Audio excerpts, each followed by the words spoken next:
Hello दोस्तों, तो कैसे हैं आप लोग। मैं आशा करता हूं कि आप लोग बहुत अच्छे होंगे। माँ भगवती अब आप पर हमेशा अपनी कृपा बनाए रखे। आज चलते हैं एक और नई कहानी की ओर। विश्वास की शक्ति।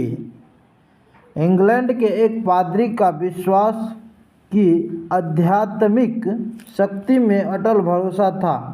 जो कोई भी उनके घर में एक बार आ जाता वो उनके आतिथ्य और सत्कार के प्रभाव से प्रभावित हुए बिना नहीं रह सकता था।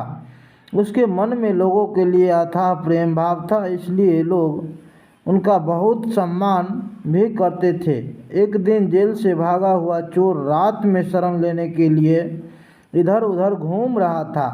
उसने देखा कि पादरी के घर का दरवाज़ा खुला हुआ है, इसलिए वो उस ओर चला गया और पादरी के घर में प्रवेश कर गया। पादरी ने उसे देखते ही उनका अभिवादन किया और उससे कहा, तुम्हारा मेरे इस घर में स्वागत है मेरे भाई, लेकिन तुम ये बताओ तुम कौन हो और यहाँ क्या करने आए हो। इस पर चोर ने सफ़ेद झूठ बोलते हुए कहा, फादर, मैं एक मुसाफिर हूँ और रास्ता भटक गया हूँ, सो इधर उधर भटक रहा था और आपके घर का दरवाज़ा खुला हुआ देखा तो इस ओर चला आया।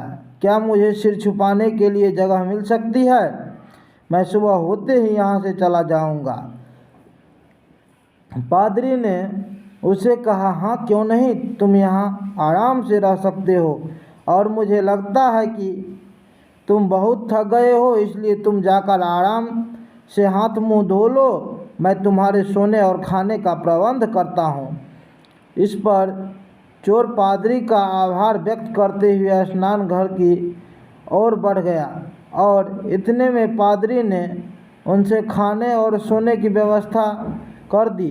पादरी ने उनका बहुत अच्छे से आतिथ्य सत्कार किया और उसे अच्छा भोजन करवाकर उसके सोने की व्यवस्था कर दी।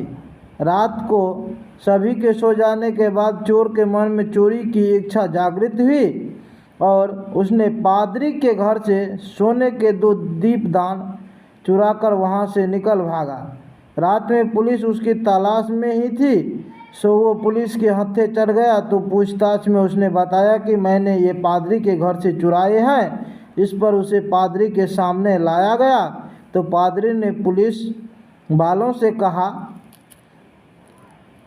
आप कृपया इन्हें छोड़ दीजिए, ये घर में मेहमान के तौर पर आए थे और मैंने ये दीपदान इन्हें उपहार के तौर पर दिए हैं।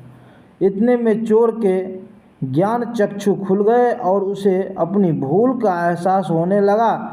पादरी की उदारता देखते हुए चोर के मन में पश्चाताप होने लगा और उसने माफ़ी मांगकर कभी फिर से चोरी नहीं करने का वचन दिया।